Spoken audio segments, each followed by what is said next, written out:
So I have a special guest today, and I don't know. Let's see. You see, I had the green and gold on, so that must tell you that this is something. This is family. Now, my guest today probably was one of the first big brothers that I had on campus in the choir. Now, I'm just gonna bring him on and cross my fingers that anything that he say, we're gonna say allegedly, because it might not have happened, or did it? So let's welcome to the show, Mr. Thornton. How's it doing? I gotta say allegedly because I'm an educator now. Y'all be trying to. I'm not gonna embarrass you. Okay. This is family friendly. If you had like an after dark one, I'd be a little more. Thank God. I always tell the kids I mentor allegedly. They said allegedly. That's allegedly. Not what happened. No. She's solid as a rock. So what's been going on? I ain't seen you since forever. I seen the Don Dance pictures, and I was like, dang. I think last time I seen you was Don Dance when we had the choir reunion. Yes, it's been a while. I don't get a chance to go back all the time. So just getting back to Wilberforce and getting, into those cornfields. And we always say something special happened in those cornfields. Something special happened there. And it always feels like home. It does. It always feels like home. And just thankful that still thriving and was able to see everybody and put eyes on folks and stuff like that. It was just a good time and just enjoyed myself. So always glad to get back. That's awesome. I truly, I've been on this kick of telling people that I am thankful for them, and I'm thankful for you because I know many days, allegedly. Listen, those choir tours. That's what I'm saying. Allegedly, that's what I'm saying. Allegedly, Yes. Many of those days, Manasseh used to help me, kind of like get it together because I don't know what was wrong with me back then. Like I was a unique person. I'm just gonna say that. I'll tell your audience. I don't know if they knew you then. They probably just know the very refined Dr. Robinson now. But Monique came into Wilberforce a lot like I did when I came into Wilberforce. She, a lump of clay, not really sure, what direction we were gonna go in, and really militant. Like it wasn't until she got in the choir. I'm obviously a classman, and so just seeing her demeanor and her, her stance and how she kind of approached things, she just reminded me of myself, just ready to chip on the shoulder, ready to bite at any moment, but really at heart, just a sweet, kind, would do anything for you. Always been like that, always. But you had to penetrate that wall of that force field of that Thanos ring that you had on you that just didn't let nobody get through. You just had to penetrate it, and what you did, you were gold. And we've been gold ever since. I just remember that whole personality. I was like, you know what? I know who this is. You just little me. Little me, my little sister. I never had a younger sister, so I was like, okay, that'll be Lord Jesus. And that, honestly, you, Michelle, Tan, and they was like, how did they take you in? You like a underclassman. She was about her business, though, always about her business. And when it came to singing, she could sing. So we, as long as you were doing that, we were gonna mess with you. So once I saw how she got down. And some people was like, oh, she's just so mean. I'm like, nah, she ain't mean. You just gotta know how to talk unique. That's all. See, thank you. See, we're watching. I did have a pass, but allegedly, no, I'm just playing. She is refined. Trust me, she is refined. I used to have my Tupac moments. Now I'm just like, you know what? Life too short. Life's too short. And I love what you've turned into. Just as your little brother, I got to give you that ring. Like I've been in my own little hole for a while, but yes. I've been seeing what you've been doing, and people have been sharing it with me over the years, And I am just super proud of who you've turned out to be. And I would have never guessed that you would, maybe have taken this certain path. But man, I knew whatever you were going to do, you was going to be the boss. I did know that. Oh Lord, I tried. I mean, to God be the glory, honestly. And I don't know, I don't know if you remember. When we were in tour in New York, that was kind of like a turning point in my life. When we were on the Today Show. Yeah. That's when I got the call that my sister was got rushed to the ICU and got rushed to the hospital. And that was kind of like, I can't be mean, The second, when she actually did that, she ended up dying in 2000, like right after I graduated. And when I say that was one of the hardest things that I've ever had to deal with in life, ever. And it just became the seed must go into ground to make me grow. Because I know I was a piece of work. I won't lie about that. We all were, though. That's what I'm saying. We came in as a lump of clay. No, I mean, how many of us have, had the refinement that we have now at that age? Yeah. That's why the old saying is, if I knew then what I know now, things would have been different. But it just can't be, because you have to go through those trials and those tribulations to be able to create the person that we see in front of us. Exactly. So I haven't talked to Manasseh in forever. But most people know when my friends come on here or family come on here, we are so uncut. So if you hear something, don't judge me. I'm gonna do my best. I know where I'm at. I'm gonna have some discipline. So what's been up with you? How's life doing? You look good. I appreciate it. This year is a big year for me and my family, and I've been in a hole. I have been. I'm not a social media person, and my oldest son will be 14 in August. Wow. And when he was born, we decided that I would be a stay-at-home dad. So that's what I've been doing for the last 14 years. That's is so cool. Taking care of my two boys. One is 13, one is 11. He'll be 12 tomorrow. And so I really just dove into that. And so that's what I've been doing for the last decade, is really just taking care of my family and things like that. This year is I came out in COVID. I'm not a social media person, so I don't do Facebook or any of that stuff, right? And then COVID hit, and people were ringing me in about the IG DJ sets and stuff. So I was like, oh man, that sounds dope. Let me jump onto that. So I got an IG page and did that. And then some of the bros, from Wilberforce, from Z Chapter, we created a podcast during the COVID called Pharaoh's Club Podcast, PCP. So we were doing that for a year and a half. Just shout out to the men of Alpha Phi Alpha Fraternity Incorporated. Anthony, I know I hear you. I hear you in the background, Anthony. I do. my close friend, mentor, he is an Alpha. He's probably screaming right now. So yeah, we did the podcast, and that was my first kind of foray into social media. And then once COVID was over, we kind of stopped recording. Everybody kind of went back to life and things like that. And I went back into my hole and kind of wasn't on any radar.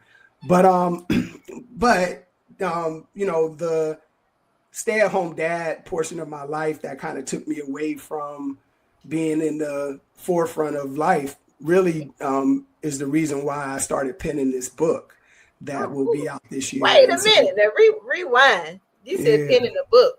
Yeah. I actually was talking to somebody that you had on before, one of the people you had on before. His name was Keon, one of our bros from Wilberforce, and he was speaking to me one time, telling them that I was, having these thoughts and these ideas in my head about what to do with myself, because I kind of lost myself through, being a stay-at-home dad.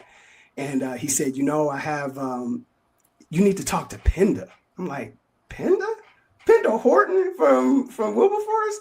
he was like, yeah, she's not Horton anymore. She got married, but man, Penda helped me write a book and got me to get these thoughts out, and you need to talk to her. And I was like, okay. So he gave me her information. I reached out to her, and it's been the beginning of what you will see this year that comes out. It's called Uncharted Territory: A Father's Journey. And it's about my journey as a stay-at-home dad and all of the things that it encompasses, the good, bad, and the ugly. And I just hope that it's something that can be a conversation piece for people who may think the way that I think, but might be embarrassed or afraid to kind of be as honest as I might be in this book. Wow.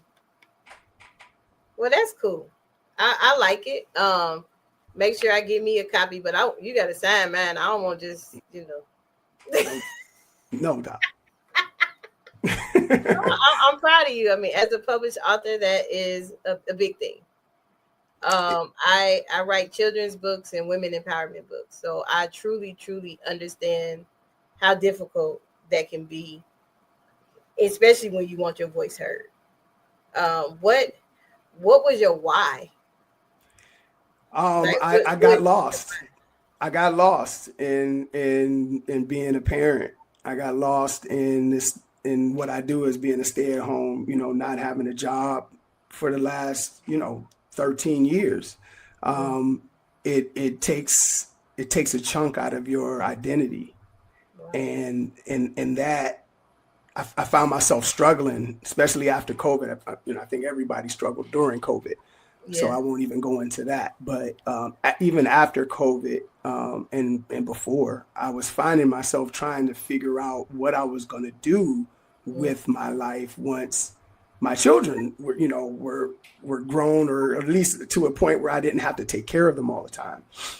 I was a social work by trade, and so I've been doing social work my entire life. 17, 18 years I did social work until, we had our son. And so I've been in this mode of father and provider and nurturer since then. And so in that, you do lose a piece of your identity. And I was trying to figure out how I was going to find it. And so talking to friends and just trying to be open. I've always been a communicator. Sometimes I would talk to strangers about it, because you never know who would, maybe just plug you in with an idea or a thought or something that could charge you into something. And so I threw it out to a couple of people that I trusted. I had been taking notes the entire time that the boys have been alive, and just notes and thoughts and things that were going through my head. And I got to the point where I just needed to purge it, because the feeling that I was feeling, as far as again, like losing my identity, not feeling very valued, things like that people don't always talk about, especially men. Don't always get a chance to voice that type of vulnerability that really comes easy for me. So I just wanted to be able to be a vessel for that, to be able to show and just to be able to kind of get this out. For me, honestly, is the getting this book out is honestly is like therapy for me, just to try to purge this thought, because I just kept playing the same movie in my head for the last several years. And I'm like, the only way that I'm going to get out of this is to be able to purge it. There you go. And so that's why this is how it came about. I never wanted to be a dad. And so the book is about this crossroads of reality that we all kind of come into, where, you may not have necessarily saw your life being like this, but how do you adjust? How do you pivot? How do you move, motivate yourself to kind of move through some of the hard times to get to the good times? Well, look at you. My big brother doing big things. Big thing. He ain't got deep on this. I'm not used to being like, I got to sit here and be. I didn't I know. Ain't nothing changed. I'm still, still silly, still laugh. For sure. But I'm proud of you. I think that vulnerability is really needed, especially in the male community. A lot of men, one of my dear friends, oldest brothers, he raised his kids. And I used to feel so bad for him all the time, because I used to be like, where are the father's rights? Where are the, Mm-hmm. And so to see that you are being transparent and vulnerable in telling this story, I know it's going to open doors and it's going to help other people. Because my mentor, he has a show, the HBCU Man Cave. I call it the He-Man Woman Haters Club, but it's actually a good show. Because I'm like, y'all never had no women on there. But they talk about male issues, male mental health, male, you know. Yeah. And it's not no longer like the elephant in the room type of thing where, you know, you're not going to name it, but you're going to give a side eye and talk about it. Right. And I feel that men of color, they need those spaces. Yeah. Yeah. I mean, I had a conversation with a friend of mine not too long ago that I just saw after I hadn't seen for a while. And, you know, he had called me and told me that he was, you know, had just kind of started working back out and stuff like that. And I was like, man, I'm glad you said that, because I was like, I actually was going to call you. And because when I saw him, I'm like, dude, this ain't you. Like, What's this going ain't, on here? yeah, this ain't you, man. Like, this, you know, this isn't you. This is, you have to find space, find time to take care of yourself. And especially us at this age, like, I've had so much, you know, people that will die around you, and friends and frat brothers and relatives. Yep. You know, I'll be 50 this year. I was talking about, you know, this year is really special for me. I'll turn 50 this year. And you old? No, I'm just playing. No. 50. I'll be married 20 years in May. You know, to my beautiful wife. And it's just, you know, like we're at this point in our age and the point in the game where we really got to take care of ourselves and take care of the people around us, because you just don't know. You do. And you don't know who needs to hear their flowers or who needs to receive their flowers. Absolutely. I've always been like the strongest friend in my friend group. Mm-hmm. And when my best friend, actually my best friend and my sister died, and then my best friend that from Wilberforce, when she passed, Charmaine, I know you're like, oh Lord, both y'all together. You know, when she passed, that was just like, dang, life really is short. And that was another reason why I was like, look, I gotta change. I gotta do right. Yeah. You know. Yeah. Because if your tree ain't bearing fruit, then I mean, that's facts. What are we doing? Nothing at all. So I'm gonna take a quick commercial. I got a surprise guest for you. Okay. Sorry, I know I can't hold water sometimes. That still is it. But when I got wind, I was like, my brother gonna be here today. I gotta make sure I got a special guest. So after this commercial, you're gonna see who my special guest is. Okay. Are you interested in attending an historically black college or university? Hello, my name is Robert and Gena. I'm president and founder of the Common Black College application. Our application allows students to apply to over 50 historically black colleges and universities at the same time for only $20. HBCU graduates have been some of the most renowned individuals in their respective fields since the late 1800s. In addition to that, our faculty and staff are truly committed to your success, and they have a vested interest in seeing that you do well. That, coupled with the academic rigor and the fact that you will establish lifelong relationships, are just some of the many benefits of your attending an historically black college or university. So if you're interested in completing the Common Black College app, visit our website at commonblackcollegeapp.com to apply now. Thank you, and get educated. Welcome back. I'm sitting here with, I got on green and gold, so y'all know it had to be filmed.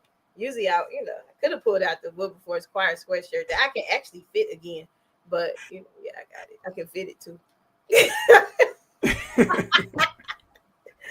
I mean, because life happens. It does. I went through like a whole spiel where you won't believe it. Like I got up to be like a 5X.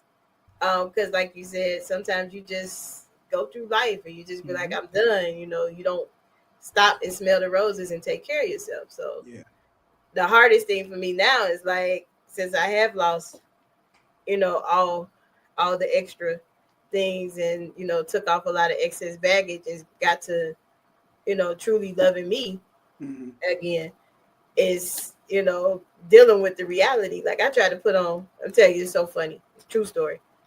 I put on some pants. because they was like my favorite jeans. I didn't pay attention. I put them jokers on and I walked to the door and them things said bloop. I said, you know what? Not a 5X, gotta throw them away. But they was my favorite jeans though. Yeah, we glad that we ain't in those no more. That's one of those thankful, like, let me go shopping. Like that, let me go shopping. It was one of them moments, you know, it's like, dang. And I was sad because those are my favorite jeans. I didn't want to give them away. So I told you I have a surprise guest for you. You did. Now, what you don't know about this surprise guest is she actually went to school with my sister. She went to school. Okay. She graduated with my sister. Okay. My mom was her mentor. Oh. Yeah, see, you didn't know that. No, I don't know who it is, so I don't know. So now look, today, you all, she is no stranger to A Better Chance Television. She actually is one of our board members. Her scholar is actually in our program, and we love her here dearly. She is probably one of the nicest, but handle business type persons that I have ever met in life. Because she was like this, well, she's been like this since I've known her at Wilberforce. Like, when we were younger, my sister was older, so I didn't really hang with them because they didn't want to be, I wasn't cool enough in their eyes. So I guess I'm cool now. But let's welcome to the show, Miss Penda. Hey! She's doing bam today. What's up, Coach? I was backstage just cracking up. I actually took a lot of notes. Y'all had me going down memory lane. I'm older than both of y'all, so so I'm your big brother. She was my big sister when I first got to Wilberforce. No way. I don't know if I had some kind of work situation. I was working in the counseling center, or I was in the counseling center as a protege or something with Miss Ogilvy, right? Miss Ogletree. Ogletree. Rest in peace, Miss Ogletree. Yeah. And Penda was one of the first people that I met. And she was the sweetest panda bear that you ever wanted to meet. Always. I used to call her Panda initially. Like, I would be like, oh, she's like a little panda bear. You just want to hug her and like hold her. And she was like my big sister, and she just kind of like showed me the ropes, and she could tell you the same story about me that I told about you, like the chip on the shoulder, the like kind of militant attitude, ready for a confrontation with like a verbal confrontation. But if it needed to get physical, we could do that. Like, yeah, we were the same person, Monique. That's all I'm saying. That's hilarious.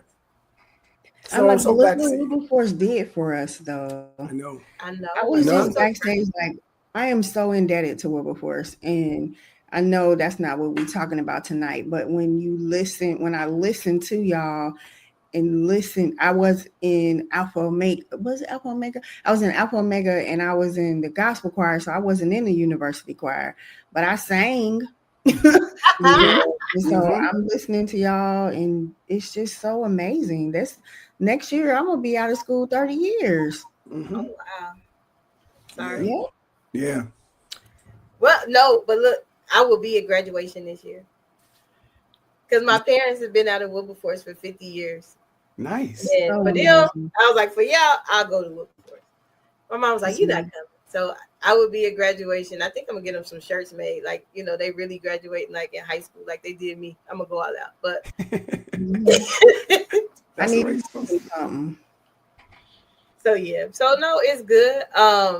So Miss Coach in the building. You got Manasseh coming out the woodwork. I know, this is so amazing. Sometimes in my life, I'll be like, where is Manasseh? Now, I saw him at Dawn Dance one year, and I literally almost jumped out of my skin, you know, because he's so special to me. So I'm cracking up the story you talking about.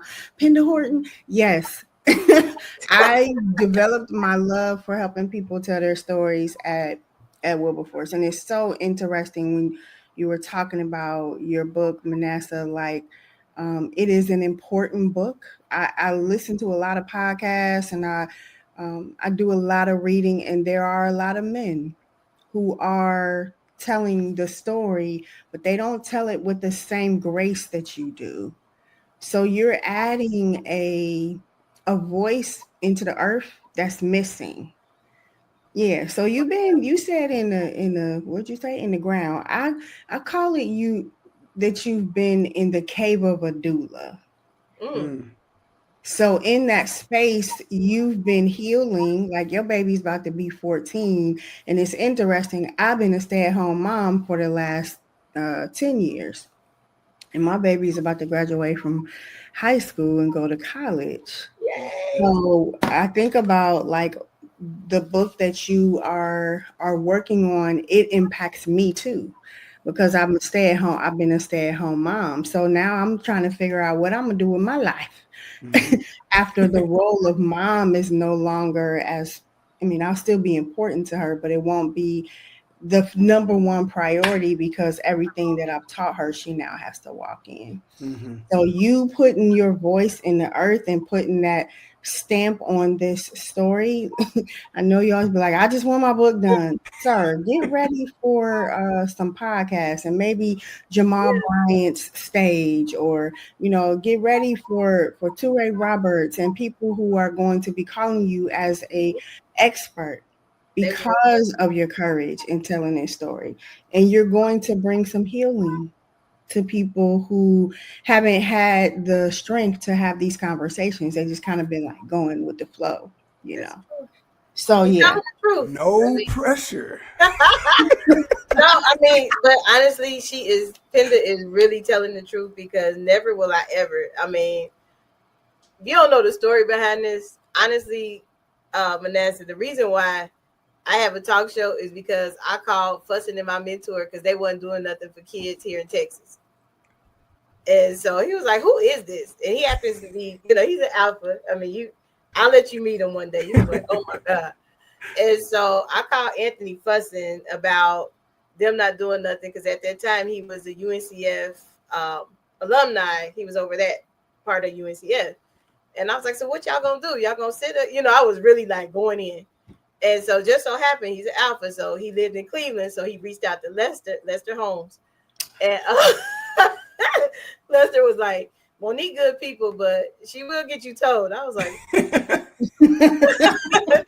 and so he invited me on this show. Never would I ever thought, now what, 7 years ago? Yeah, it's been about 7 years later.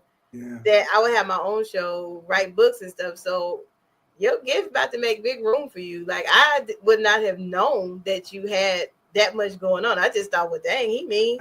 Because last time we talked, you gave us the Russell Simmons. He gave us the Russell Simmons. I believe it. Thank you, God bless them. I hope y'all okay. It was click. I was like, what I do?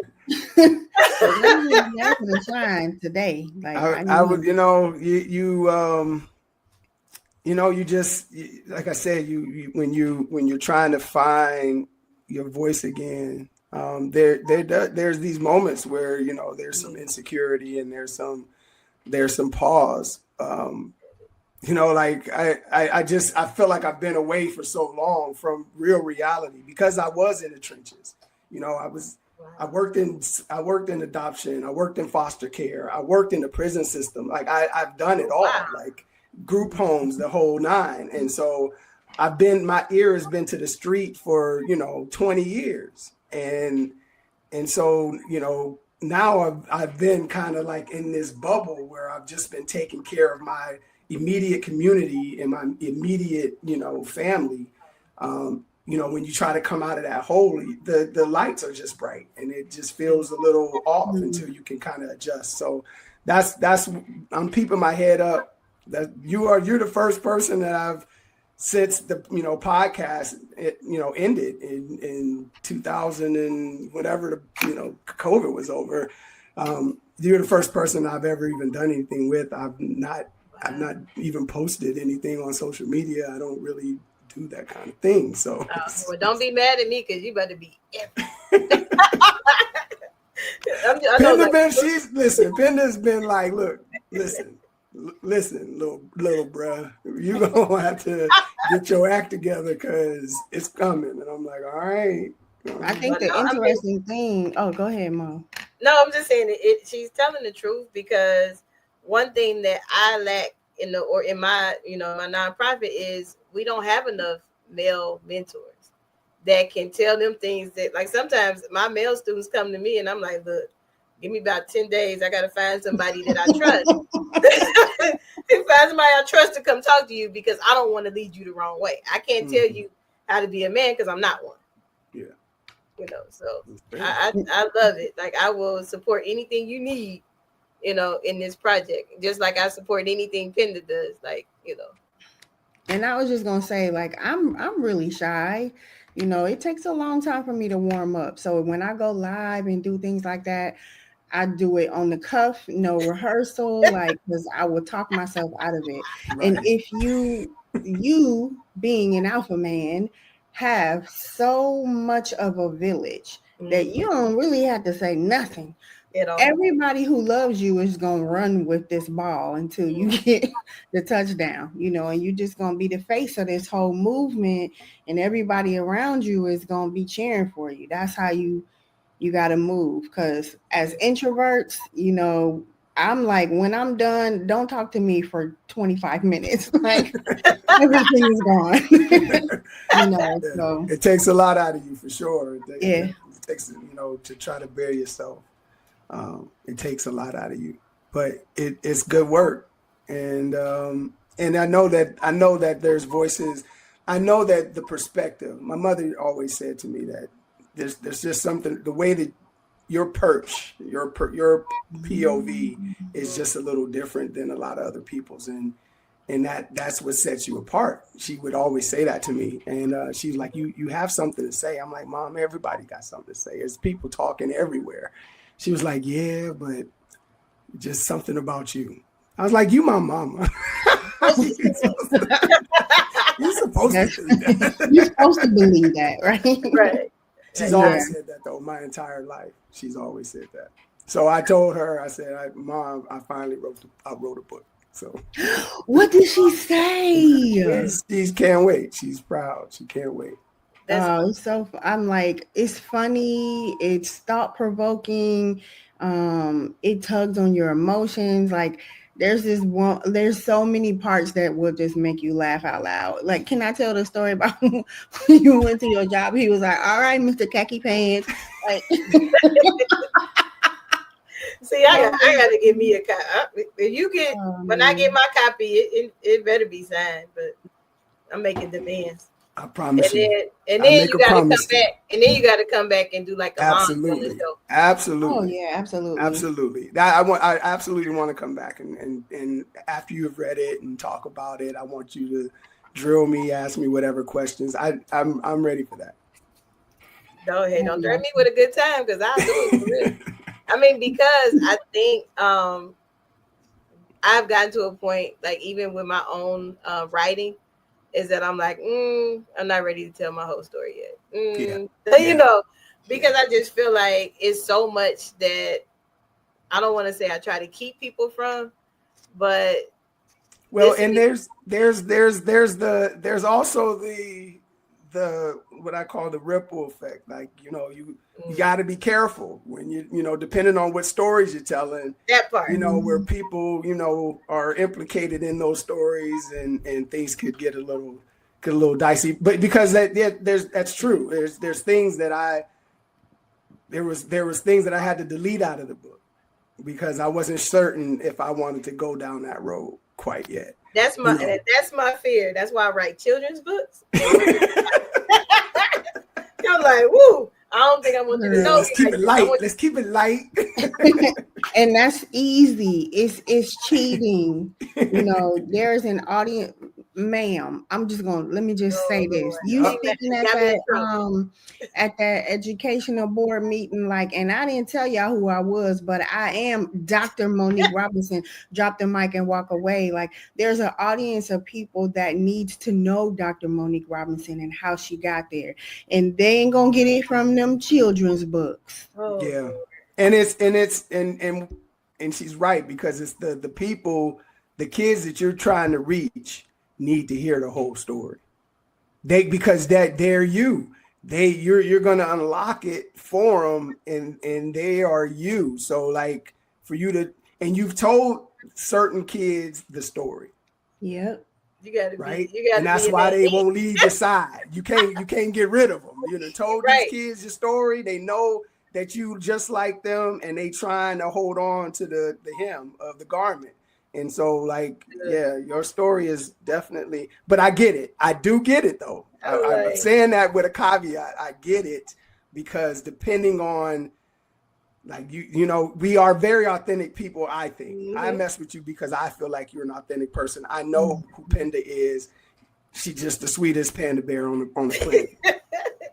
Now you can't cross her. Like, don't get that twisted. Like, don't mess with her. Pandas have claws. Yeah, absolutely. But you have like, I get that there's this thing that you want to tell the whole story. You don't want to just tell half of it.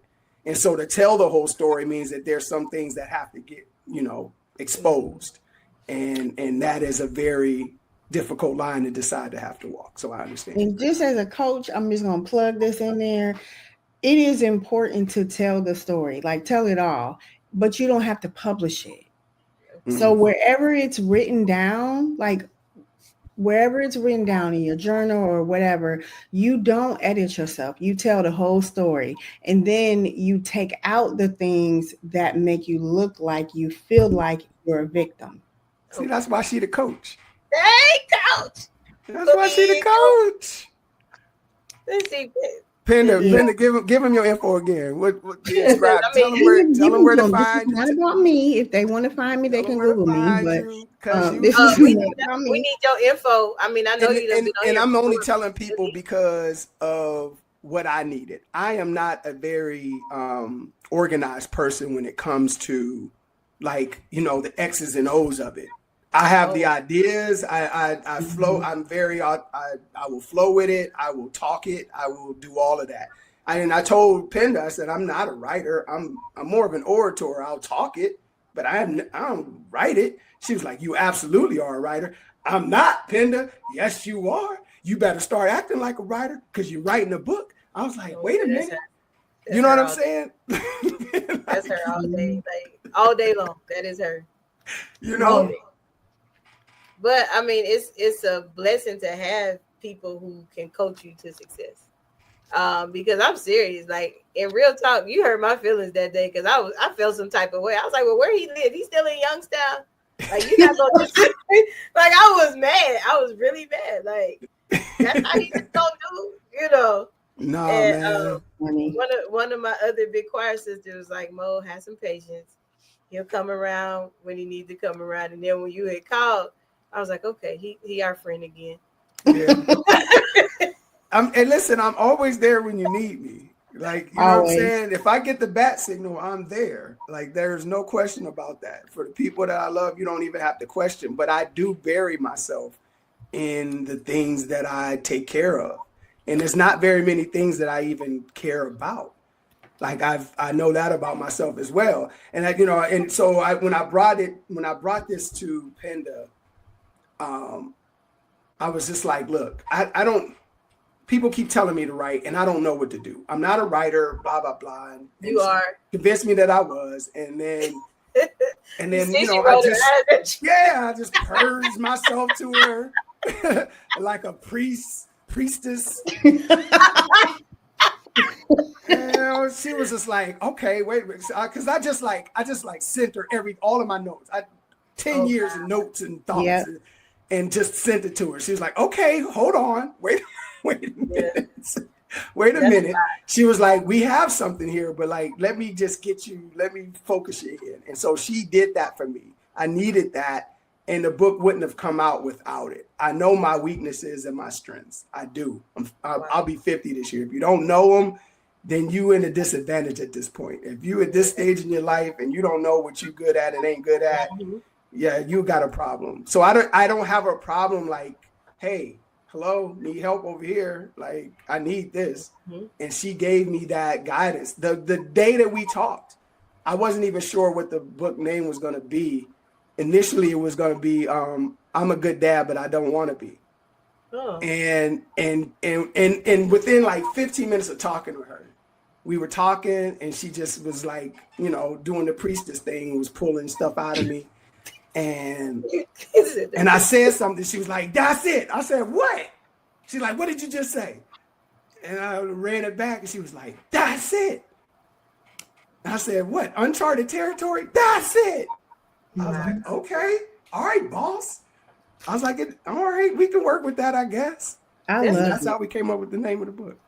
I love it. Well, you know what? But I told you, Penda always got a special place because she was my sister's classmate, and my mom was Penda's mentor. So you can see the 6 degrees of separation that happens in life. Like, I didn't know that. I knew that your parents went to Wilberforce. I didn't know that your mom was her mentor, and she my mentor. I'm your mentor. None of that was ever discussed. No, it all like it. I had no clue. Yeah, and so it's like funny how look at what Wilberforce did. Look at what Wilberforce did. 50 years later. We need to make a t-shirt line with that. Look at what Wilberforce did. It's me. Right. I'm about to trademark. See? That's why she the coach. I keep telling you. Get that trademark. $39.99. What Wilberforce did in those cornfields, man, something magical happened. Yeah. I don't know. Something magical happened back there. It did. I used to go to Wilberforce. I know y'all gotta go. I don't want to hold nobody, but like I used to. My mother is an AME pastor. She's a retired AME pastor, preached for 40 years in the AME church, right? And I used to go to Wilberforce for what they called in the summertime. They used to call it Tawawa. Yeah. And it was a summer program that the AME churches sent their youth to, and so I would be there. I would be at Wilberforce every summer. Thinking to myself, man, I ain't never coming to this school. What the hell? I ain't never coming to this list. Like 3 buildings. I ain't never coming to this school. Talk about my school. I ain't never coming. I'm told my mother I ain't never going to that school. Like, and so you fast forward. I'm a high school senior, and somehow, because I wasn't in a frame of mind of planning, I had only applied to like 3 schools. Oh, wow. Like Wilberforce, it was like a school in Pennsylvania I don't remember the name of, and I don't know, I think Howard or something like that. The only school that called me back was Wilberforce University. So I said to myself, I guess I'm going to Wilberforce. I didn't want to go to Wilberforce either. I wanted to go to Jackson State. My daddy looked at them papers. He was like, "Girl, you going where the money is?" Okay. Y'all was the elite. Elizabeth City State broke my heart when they see my GPA, and that's how I ended up with Wilberforce. But you legacy though, so I mean, it was like, yeah, you had something there. I had nothing. Yeah.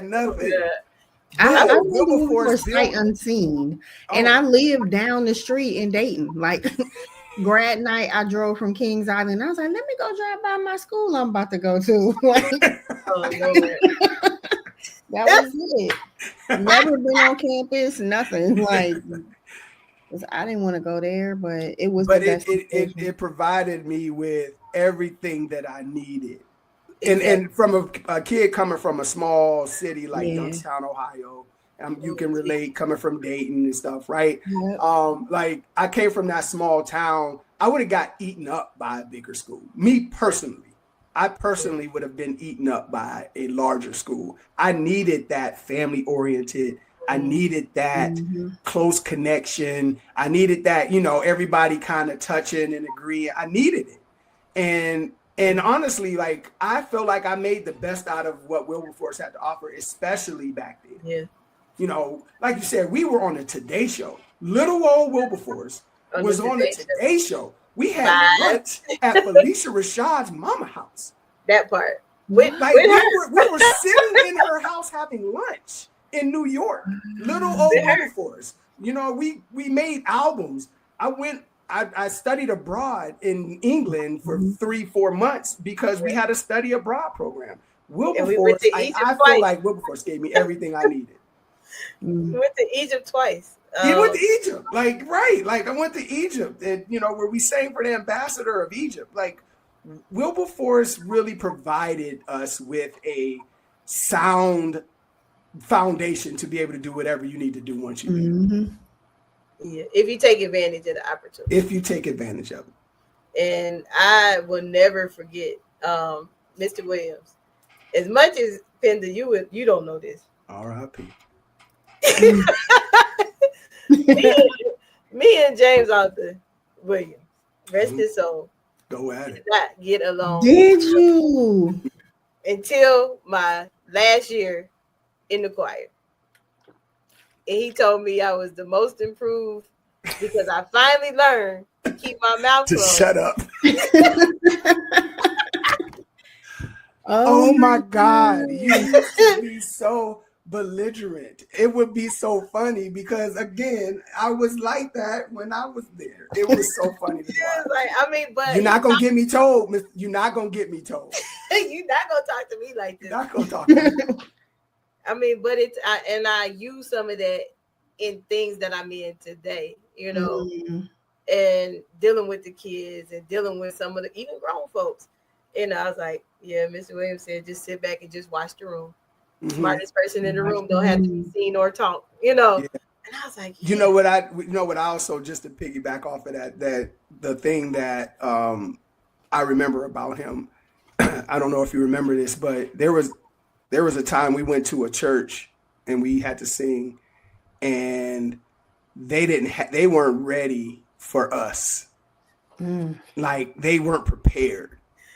This ain't no cookie and punch pie. Yeah, man. Like his you can say what you want about the guy, but his stance on being treated with value resonated with me so much. Like him looking at people and like, nah, we're not about to do that.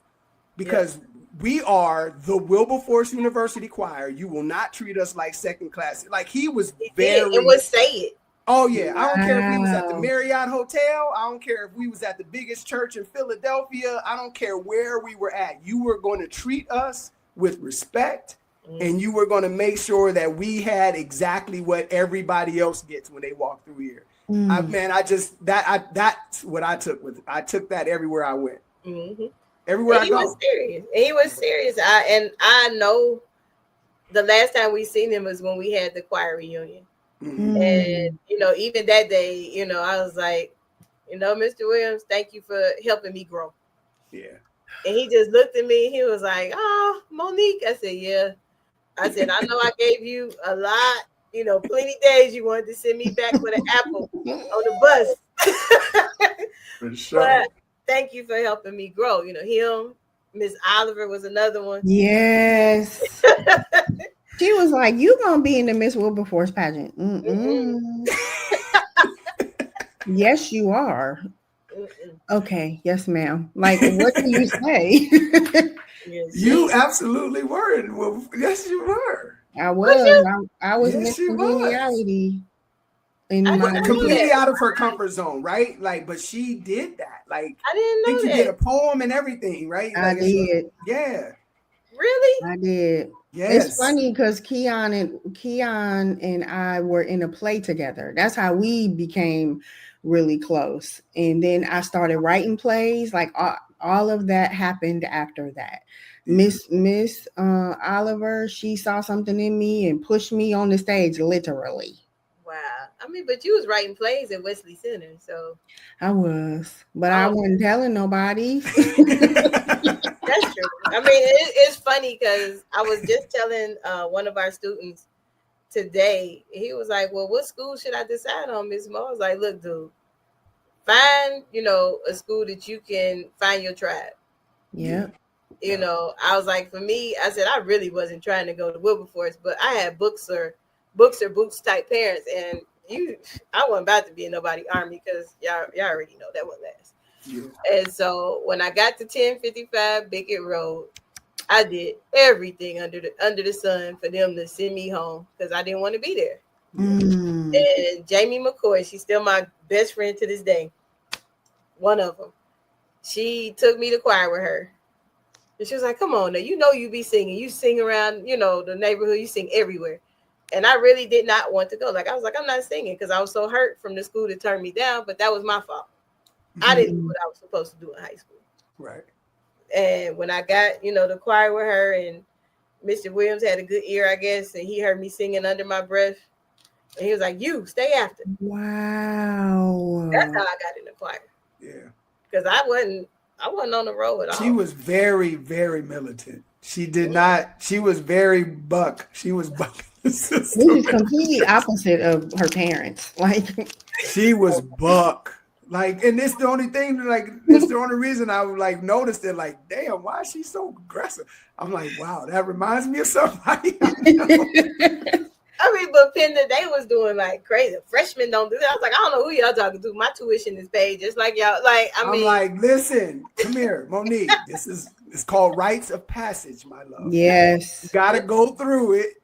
And all of us went through it. We all went through it. No different. Let's go. And I still didn't. I mean, but I guess it's just, But sorry. I probably gave a hard time too. Sorry. But that just you had to be humbled. Yeah. And I did, life situations and different journeys that I have been through have truly made things that way. I will always be grateful to my Wilberforce choir sisters and brothers. Mm-hmm. I think it was Manasseh, Michelle, Tan, when I got the call about my sister, and they was just like, what is she crying for? What's wrong with her? We was in New York. We was on tour. Yeah. Mr. Williams made it so when the bus came back, I need y'all, he told the bus driver, was it LC Charters? I don't even know if they still do. Dang. How do you remember that? That's what I'm saying. They drove me to Dayton. Yep. Did they? Good Samaritan Hospital where my sister was at. Yeah. Because Mr. Williams said, if you want to, we'll send you home.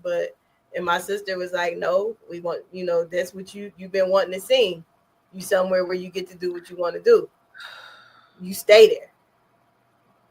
I was like, as long as you're going to be there when I get there, because people really don't know. That's why I said I'd be leery about telling my story.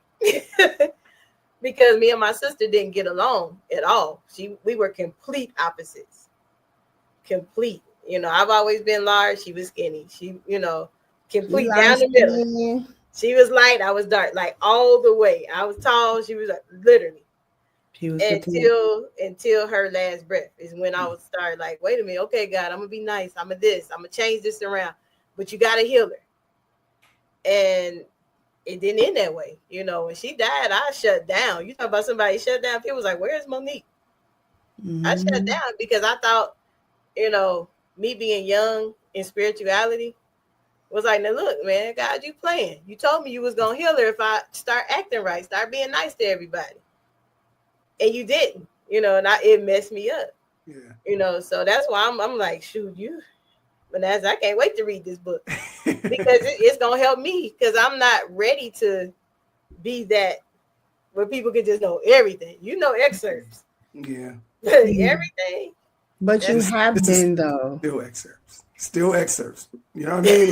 Like she said, it's still excerpts. Don't get it twisted. Y'all don't know power everything. Punches of excerpts. It's not like I walked down the street. No, it's like I walked down the street and fell in a hole. I ain't gonna tell you nothing else. Yeah.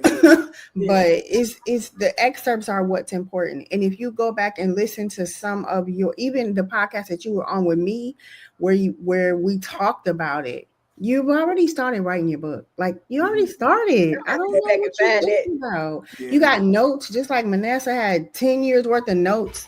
Wow. And he gave them to me, and I was like, voila. Same thing, Mo. Okay, yep. I'm gonna think about it. But same Manasseh, seriously, you just don't know that this book is about to start being on a lot of stuff because it's needed in the African American community. For me, I appreciate that. I accept it. All right, I do accept it. It's not my intention, but I accept it as a byproduct of what may happen from it. Yeah. Well, you got the best coach in the world because you get records of results. We're good. You know? I mean, it was a year. I think we started talking about a year ago, almost to date, and it's been a year in the making, just kind of putting it all together, and it's been therapeutic for me, for sure. And just talking about it, because I started writing it, I've already been having those conversations with people around me. So like, it's already kind of permeating through people that I know, because I've been talking about it for a while, and just my thoughts and how I feel about it, and parenting and fatherhood. And I have friends like, dude, like, like, man, like, I ain't never heard nobody say that before. Right. You ain't never felt like that. Like, what is wrong with you? Yeah. Well, I felt like that, but I ain't never heard nobody say it like out loud. I'm like, oh. I'm excited. I know Penda is probably like, wow, this is a finished product. And before we get out of here, how can we purchase the book? How can we get the book?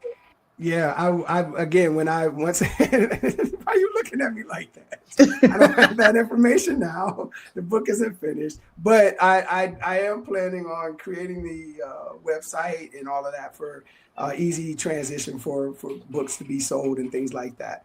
So there's no place to purchase it yet because it's not finished yet, Monique. But we are. I'm in the process of all of that. It is all in the process of being done. The book launch. We are gearing up for November. My birthday is November 7th. Oh, this yay! year. Yeah, so I'll be 50 then, and so that's right now is the soft launch for the book. Awesome. Well, that's exciting. It is. Because at least now you got us wanting to know. Like every year, my birthday and my sister's birthday, I always do something. So I get it. Like, I celebrate the whole month though, so I'm a little bit different than most people. I celebrate May 1st to the 31st. I celebrate my birthday. Hey man, you should. I mean, we all should be really celebrating life and taking care of each other and building each other up. Like we really got to get out of this. I was just thinking yesterday, I was walking around the track. My sons play basketball, and I'm a glorified Lyft driver at this point. So, I'll be sitting in parking lots for 2-3 hours waiting for them to get done with practice. I'm walking around the track, and I'm just like, man, we're just so, we're not as welcoming to each other, and we're not as open, and when everybody's angry and everybody's at this point where they're ready to pounce, and we just need to give each other some grace. Like we just need to give grace and allow for people to kind of get back to just like being kind to each other and trying to help people and build people and build each other up. Because we seeing what the tearing down is doing, and it just does not bode well for us. So, I just think we need to spend more time building each other up. Well, awesome. And Miss Penda, thank you for coming today. Tell us how we can get in touch with you if we need that writing coach, because, only you can do it. It's not about me. I'm doing this reluctantly. But you can find me at pendaljames.com. It's my website. I'm at Penscribed on IG. I'm on Facebook and YouTube and LinkedIn. It's my name. I was hiding, so it wasn't Penda for a long time, but now I'm Penda L. James, so you can find me for real. Yeah. I'm out there wherever you can look for Penda L. James. And did you know that Taraji Henson's name is Taraji Penda? Oh, wow. I want to meet her one day. Mm-hmm. She's speaking at Spelman graduation, is she? Huh? Is she? Mm-hmm. Wow. Okay. That's my goal. I want to speak at somebody's graduation. Keep going. Around the corner. And write your book, too. That's around the corner. So, if you're looking for a speaker that, is not going to be like political, I want to speak at somebody's graduation. But on a serious note, thank you too for coming today. Manasseh, I am so proud of you. Any way I can celebrate your book, I'll put it in the newsletter, coming soon. Get that, traction for you. Any way I can support, please, please, please ask Penda, don't hesitate to reach out because I will put it out there. I appreciate it. That's why I'm here. I know you got my back. You, like I said, you the first stop on this tour, I guess, this book tour. Yep, it's a press tour. That'd be so dope. Like if somebody ever thought about doing like a Wilberforce author tour or something where all the authors from Wilberforce can have like a book fair. You just did. And you got the platform for it. Like, what are you talking about? Ma'am, make it happen. I'll buy an ad. Right, let's go. If you do it. You got the platform and everything. What you talking about? I wish somebody would. You just did. All right. And just get our t-shirt. Look at what Wilberforce did. Okay, that's gonna be the theme for the conference. Y'all just gave me an idea. So I got you. Because there's so many authors out of Wilberforce. Seriously. So thank you guys for coming today. I am your host, Monique Robinson. Some people like to say Dr. Monique, but hey.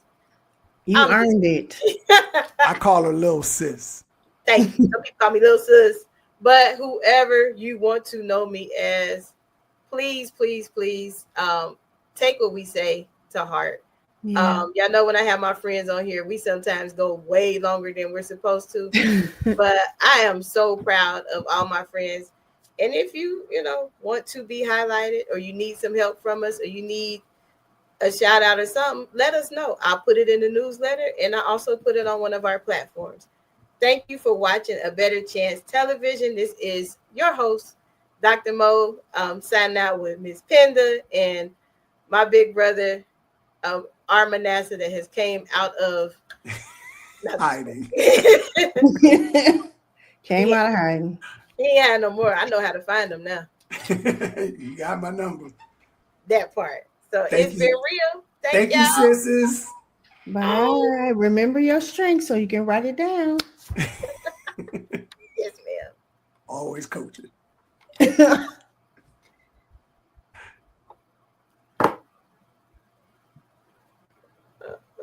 For inspiration, motivation, and the good news of Jesus Christ. Look no further. The Daily Gospel Network has what you need. With more than 300 ministries from all over the country broadcasting every week, you're sure to get your dose of spirit-filled encouragement from the great programs on the Daily Gospel Network. Catch the Daily Gospel Network on Roku, Amazon Fire, Apple TV, all mobile devices, and the internet.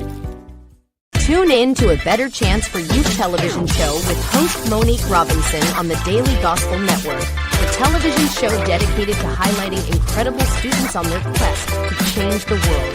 Join us every week as we uplift the youth and help them on their journey to the bright future they deserve. Catch A Better Chance for Youth television show with host Monique Robinson on the Daily Gospel Network.